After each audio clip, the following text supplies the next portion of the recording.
when you're a broadcaster, a lot of the times we all have like an idol, and it's not an athlete, it's like a broadcasting idol. And Yeah. because you've been to all 30 arenas, is were you starstruck in a way meeting certain people? Yeah. Or any like crazy reactions where you turn into a kid again, meeting a broadcaster, not meeting a player, meeting a broadcaster? Great question. Yes, I've had that in almost every arena we go to. Like I grew up listening to all these guys call games. I remember listening to Brian do Clipper games when he was on the radio before Noah. Brian Seaman is the TV broadcaster for the Clippers. And now I get to like sit across the hall from Brian. I remember admiring his work and his ability to twist the English language. Wow, how about that? And then also be Really? able to like describe things in certain ways and have a rhythm. It was really impressive. So even just being able to ask him questions, get advice from him.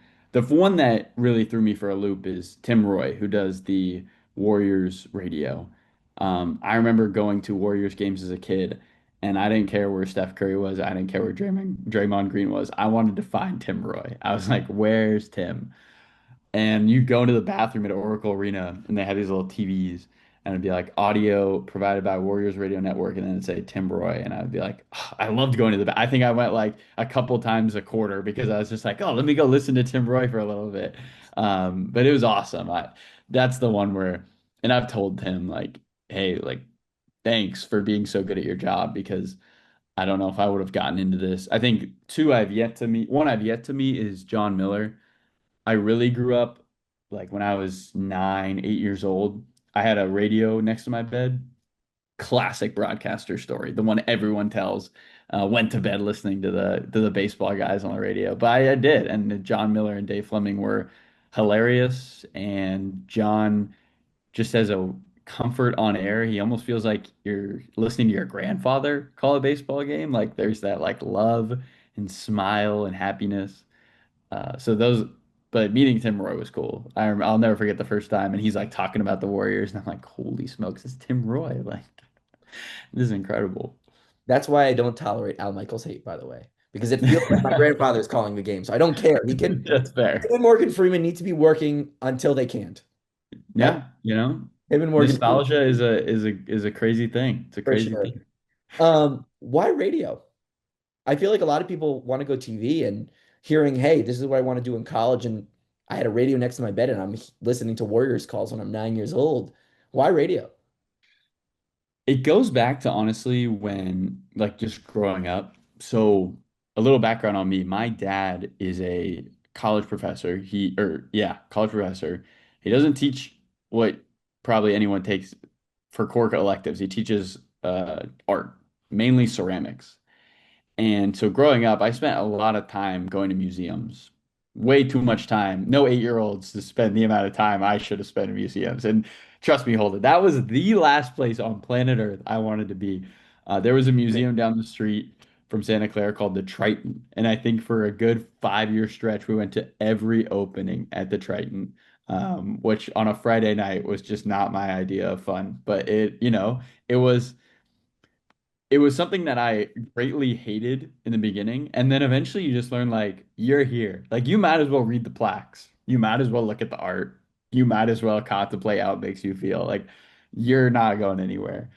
So growing up, I always had somewhat of an art influence. I was never good at art. Like I literally coloring and drawing and cutting and pasting is not my thing. So when I started to figure out, oh, radio is like an option, there's somewhat of an artistic touch to it. You're painting pictures to an audience who can't see, has no, like completely reliant on you, and through senses, what you see, what you hear, what you smell, sometimes what you touch, describing the action to them. And that was cool. That was almost like my version of art. And, I was in New York the other day, or not the other day, in September, and I spent 6 hours at the Met. So my dad made me drink the Kool-Aid. I am now into art, but I think broad radio was like my version of the art that I always saw my dad do and something I admired all my life. Does your dad see the similarities? I think he does. I think, Clay, what he always loves about Clay is it's a very forgiving medium. Like you can, mold it, leave it for a couple days, come back, be like, I don't really like this. And you can get it wet and you can re-change the way you've structured something. And I think radio in a sense is like that, not in the fact that I can go back and edit my words, but I always have the next play to try to figure out how to describe something better. I always have the next game. So yeah, I think he definitely would see it a little bit. Um, and I think when you listen to my broadcast, I've been told you can hear that background because oftentimes like I'm obsessed with the micro details. I want to tell you, what color are the shoelaces? Yeah, I want to tell you, oh, his shoulders are shimmering with sweat as he brings it in the front court. Oh, popcorn, the smell of popcorn wafts through the air. These aren't like groundbreaking things, but when you listen to every broadcaster, you get a view into, especially radio, it's their worldview that you're hearing. And so you on Clippers radio, you hear my worldview, which is often in the details of the action. It's the stuff I enjoy. And literally, pun intended here, you are painting a picture. Yeah, no, I am. I am. I'm 100% painting a picture. And I think that part, that challenge is so exciting. Like these are the fastest, best basketball players on planet Earth, right? Like the top 450 bar none. And they're gonna go play the most elite level of basketball I will ever see. And now my job is to describe how it's happening. And you can't even see it. I mean, that's an insane process. It almost it saying it, you're like, how on earth is it even possible? If it wasn't for people like Marty Glickman who actually like put it into process, another SU alum. Big shout There out we go. I didn't Syracuse. know if you knew that one. There you go. But Okay.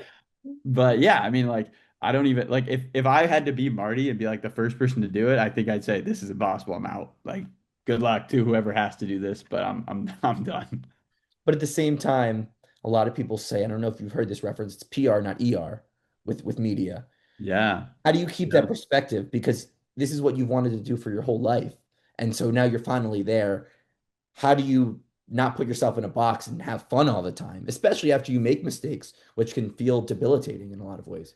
Mistakes, yeah, can definitely feel debilitating and I often spend too much time thinking about them in my own broadcast. And so, the great people who cover sports, I think, draw great inspiration, at least for me, from athletes. Like I love reading, listening to books and podcasts about mindset and the ability to stay present and focused. So for me, I try to have this like, the best athletes are always worried about what's next, what's next, what's next. And that's kind of been something that's helped me keep it light, keep it fun. Um, Not worry that I messed up, I use past or present tense on a certain play or future tense. Um, Not worry about if I didn't say the shot clock was under 10 seconds on a certain possession. Well, I'm gonna do it next possession. I'm gonna make sure I'm on top of it next possession. And that's gonna help me because if you're not, you know, another SU alum, Iron Eagle, talks about being like in the game, not hovering above the game, being in the game. Um, And I think what I've come to realize he means by it is like you're fully present, right? Like you understand why this is a big play. You understand why it's a big timeout. Like you are on the floor almost.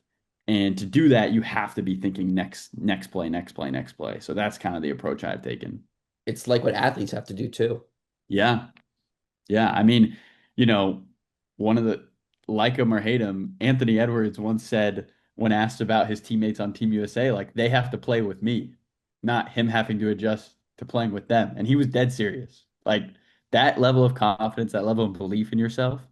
Um, I don't know if anybody can be as confident as AE, but I think you have to have like that level. You have to have a strong belief in what you're doing and that on the next play you're going to do a better job if you mess up. Do you think that belief led you to working for an NBA team right out of college? Because that's not something that people typically do. Yeah. I think a lot of luck was involved. I think the fact that Noah had the job before me and did a really good job, and they wanted to probably hire another younger person because he was so excellent.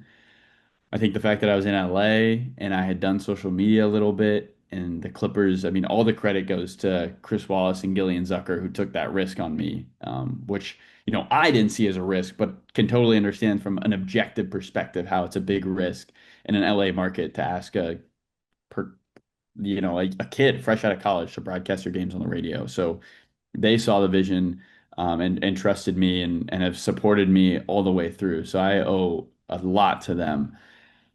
But I think I believed in my work, like I would say I still work on my self-confidence all the time and trying to continue to have that self-belief all the time. But I definitely, when I got the job, thought, yeah, I can call an NBA game. It's like one of my mentors told me it's like that scene from Hoosiers. Like the hoops are still 10 feet tall, the court's still 94 feet long. Like the three-point line might be a little longer, but that's the only like it's still a basketball game. And I didn't feel like because it was an NBA game, it would be harder to call.